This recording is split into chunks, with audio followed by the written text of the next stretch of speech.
Assalamualaikum warahmatullahi wabarakatuh.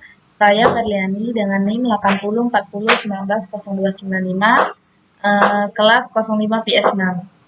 Di sini saya akan menjelaskan tentang pemodelan proses bisnis dengan menggunakan bisnis proses manajemen Natation pada Fakultas Teknik Universitas Negeri Manado. Universitas Negeri Manado atau UNIMA merupakan sebuah perguruan tinggi negeri yang bernaung di bawah Kementerian Riset, Teknologi, dan Pendidikan Tinggi. Berdasarkan Kepres RI nomor 127 tahun 2000, UNIMA memiliki dua fungsi utama. Yang pertama adalah menciptakan tenaga ahli dan tenaga profesional di bidang kependidikan, dan yang kedua adalah menciptakan tenaga ahli dan tenaga profesional di bidang non-kependidikan.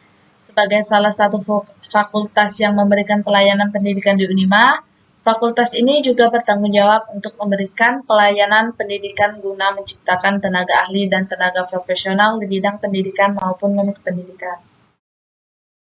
Fakultas Teknik UNIMA sudah banyak melakukan usaha-usaha dalam rangka memberikan pelayanan yang terbaik bagi masyarakat Indonesia, khususnya dalam dunia pendidikan di Sulawesi Utara. Dalam observasi yang telah dilakukan oleh peneliti, didapatlah bahwa pelayanan yang diberikan oleh Fakultas Teknik UNIMA ini sudah baik. Namun, masih terdapat beberapa kendala penghambat yang menyebabkan ketidakpuasan dari stakeholder dalam proses pelayanan akademik.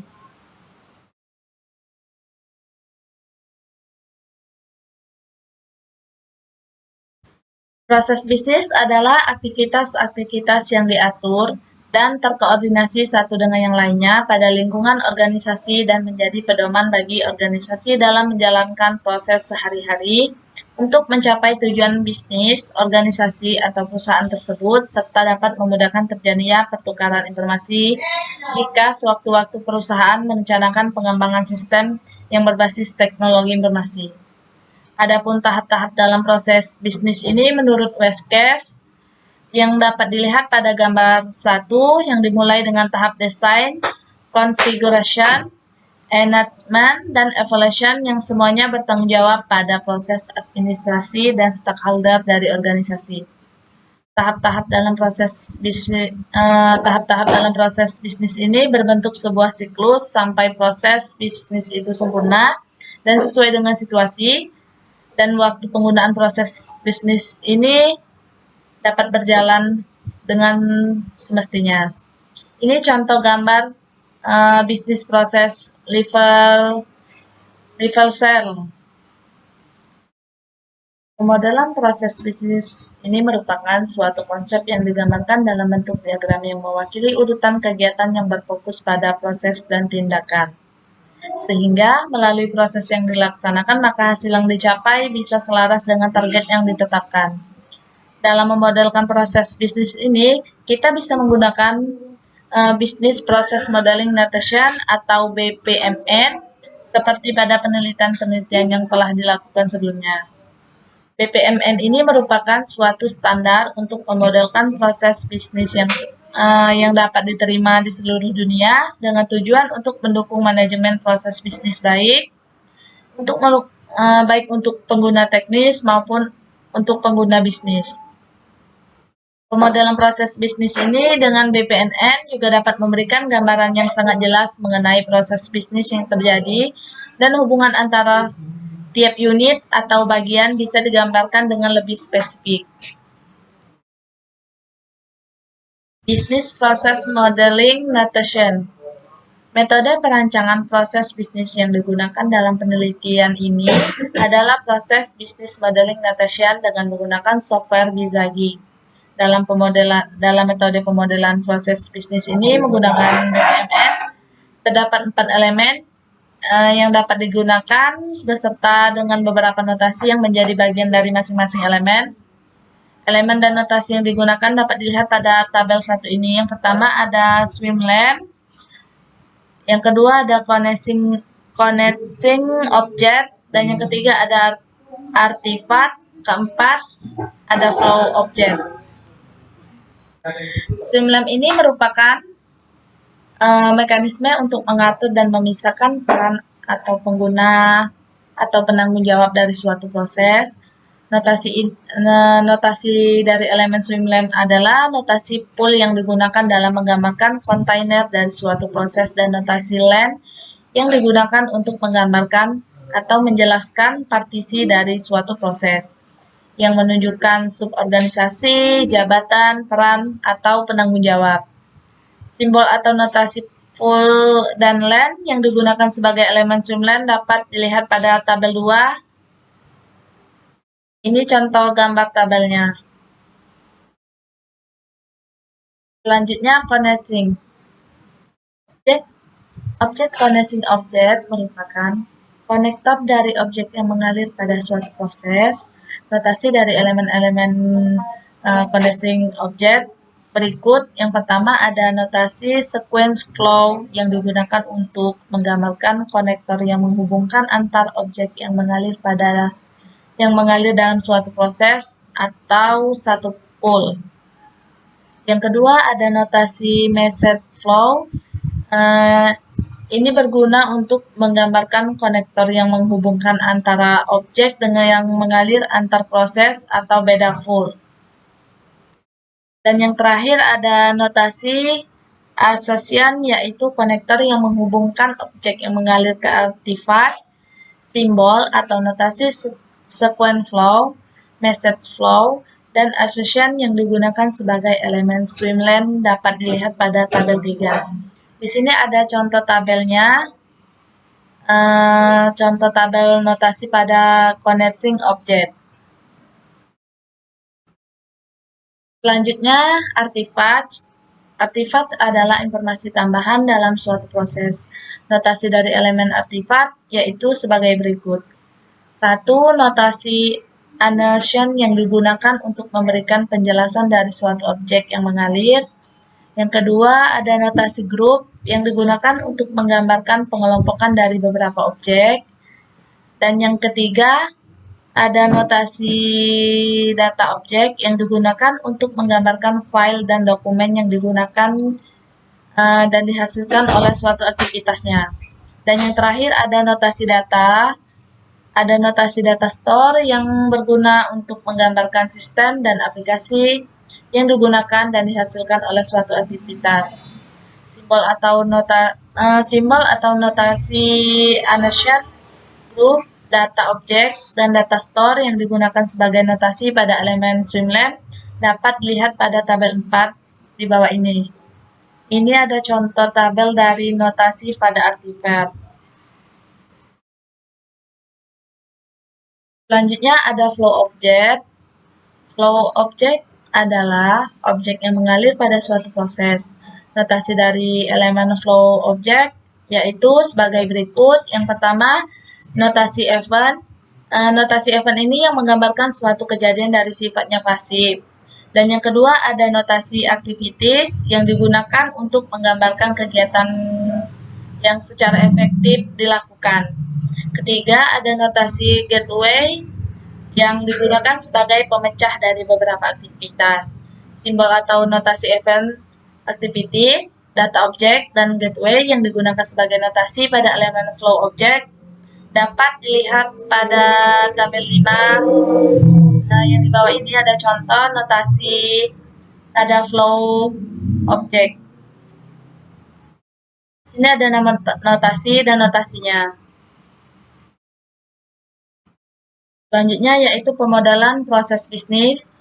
Hasil dari penelitian ini adalah pemodelan proses bisnis dari tiap aktivitas akademik yang telah diidentifikasi sebelumnya, dimulai dengan proses penetapan jadwal mata kuliah, proses kontrak KRS mahasiswa, proses pengusulan ujian proposal skripsi, proses pengusulan ujian skripsi, dan proses pengusulan ujian komprehensif. Di sini yang pertama adalah penetapan jadwal mata kuliah, terlihat pada gambar 1. Proses penetapan jadwal mata kuliah ini dimulai dari pembuatan draft jadwal mata kuliah oleh pimpinan jurusan atau prodi, dalam hal ini oleh sekretaris jurusan PTIK dengan mengacu pada dokumen kurikulum dan daftar dosen pengajar jurusan PTIK PTIK dan berakhir pada tahap penerbitan SK jadwal perkuliahan oleh Dekanat Fakultas Teknik serta penginputan jadwal mata kuliah di sistem informasi akademik oleh operator jurusan. Adapun pemodelan proses penetapan jadwal mata kuliah dapat dilihat pada gambar 1-2 ini. Selanjutnya yang kedua ada kontrak KRS mahasiswa. Proses kontrak KRS mahasiswa dimulai dari aktivitas penginputan jadwal mata kuliah oleh operator jurusan di sistem informasi akademik dengan mengacu pada dokumen SK jadwal perkuliahan yang telah dihasilkan pada proses penetapan jadwal mata kuliah dan berakhir pada tahap persetujuan KRS yang dilakukan oleh pimpinan jurusan PTIK. Adapun pemodelan proses kontrak KRS mahasiswa dapat dilihat pada gambar 2.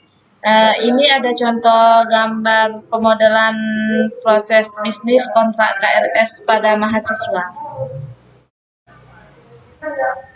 Selanjutnya, pengusulan ujian proposal skripsi. Proses bisnis pengusulan ujian proposal skripsi dimulai dari aktivitas bimbingan atau konsultasi antara mahasiswa dan dosen bimbingan mengenai judul proposal skripsi dan berakhir ketika diterbitkan SK pelaksanaan ujian proposal skripsi dari bagian tata usaha Fakultas Teknik Unima. Pemodelan proses bisnis pengusulan ujian proposal skripsi dapat dilihat pada gambar 3 di bawah ini. Ini contoh gambar dari proses bisnis pengusulan ujian skripsi. Selanjutnya, pengusulan ujian skripsi. Proses bisnis pengusulan ujian skripsi ini dimulai dari aktivitas bimbingan atau konsultasi antara mahasiswa dan dosen bimbingan mengenai proposal skripsi yang sudah diujikan sebelumnya dan berakhir seketika diterbitkan SK pelaksanaan ujian skripsi di bagian tata usaha Fakultas Teknik Unima. Pemodelan proses bisnis pengusulan ujian skripsi dapat dilihat pada gambar 4 di bawah ini. Ini ada contoh gambar pemodelan proses pada bisnis pengusulan skripsi.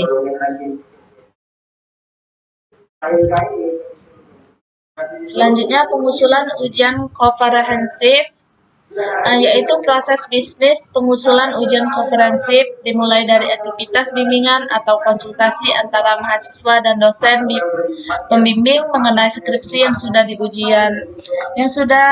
diujiankan sebelumnya dan berakhir ketika diterbitkan SK pelaksanaan ujian komprehensif dari bagian tata usaha Fakultas Teknik Unima yang melibatkan juga Biro Administrasi Akademik dan Kemahasiswaan dan Sistem Informasi Akademik Universitas Negeri Manado serta Sistem Pangkalan Data Perguruan Tinggi Universitas Negeri Manado. Pemodelan proses bisnis pengusulan ujian komprehensif ini dapat dilihat pada gambar 5 di bawah ini. Nah, di sini ada contoh gambarnya untuk proses bisnis pengusulan ujian komprehensif. Baiklah, di sini saya akan menjelaskan tugas selanjutnya, yaitu implementasi UML dan use case marketing promotion kampus studi kasus pada Politeknik Ganesha Medan. Marketing adalah suatu aplikasi internet dan teknologi digital yang terhubung untuk mencapai tujuan marketing. Marketing adalah proses merancang, membangun, dan mempertahankan koneksi serta hubungan antara user melalui seluruh kegiatan online untuk memfasilitasi sharing ide-ide produk, corner pendidikan, dan layanan agar tercapainya tujuan dari kedua pihak. Di dalam marketing ini terdapat 5 komponen, yaitu yang pertama ada proses. Terdapat 7 proses marketing, yaitu melihat kesempatan peluang yang ada, menyusun strategi pemasaran, merancang pengalaman kebutuhan customer, membuat hubungan antarmuka atau interface dengan customer, merancang aplikasi pemasaran, meningkatkan informasi customer melalui teknologi, dan yang terakhir yaitu evaluasi aplikasi pemasaran. Selanjutnya yang kedua, membangun dan memelihara komunikasi dan hubungan customer. Tujuan dari pemasaran ini adalah untuk membangun dan menjaga hubungan baik dengan customer agar hubungan yang telah dibangun bertahan lama. Tujuan ini tidak hanya sekedar membangun hubungan secara online, namun membangun hubungan secara offline sebaik online. Jadi, program e-marketing ini berguna untuk memberikan kepuasan kepada customer yang menggunakan pelayanan baik secara online maupun offline. Yang ketiga yaitu online. Di dalam online ini, marketing berhubungan dengan sarana yang tersedia di dalam dunia internet. Dan yang keempat, pertukaran, yaitu marketing offline maupun online mempunyai inti yang sama, yaitu konsep pertukaran, di mana kedua belah pihak saling menguntungkan. Dan yang kelima, yaitu kepuasan kedua belah pihak. Di dalam hal ini, kedua belah pihak harus merasa diuntungkan dalam kegiatan marketing atau proses pertukaran yang terjadi. Jika instansi tidak dapat memenuhi kewajibannya terhadap kebutuhan customer atau calon mahasiswa maupun mahasiswi, maka pertukaran tersebut tidak seimbang. Maka seharusnya kedua belah pihak harus merasa untung untuk pertukaran yang berkelanjutan. UML atau Unified Modeling Language. UML adalah sebuah atau bahasa yang telah menjadi standar dalam industri untuk visualisasi, merancang dan mendokumentasikan sistem piranti lunak. UML menawarkan sebuah standar untuk merancang model sebuah sistem.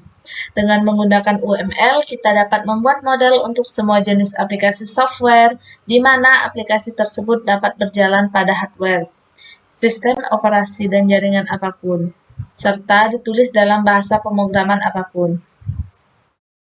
Selanjutnya, use case diagram menggambarkan fungsionalitas yang diharapkan dari sebuah sistem. Yang ditekankan adalah apa yang diperbuat sistem, dan bukan bagaimana. Menggambarkan kebutuhan sistem dari sudut pandang user. Di sini ada contoh dari use case, yaitu ada sign-in, menginput data, kemudian login, menginput data ID CAS, pembaca data ID, program website, corner informa, dan sistem informasi akademik. Dan di sini juga ada log dan download. Kemudian yang terakhir yaitu activity diagram, di mana activity diagram ini proses kerja sistem marketing dapat dilihat pada gambar seperti di bawah ini. Ini untuk menampilkan menu form, input data, kemudian baca data CAS ID, login, pembacaan data ID, pengelolaan website, sistem informasi akademi. Dan yang terakhir yaitu logout. Baiklah, hanya itu penjelasan dari saya. Lebih dan kurangnya mohon maaf. Saya akhiri. Wassalamualaikum warahmatullahi wabarakatuh.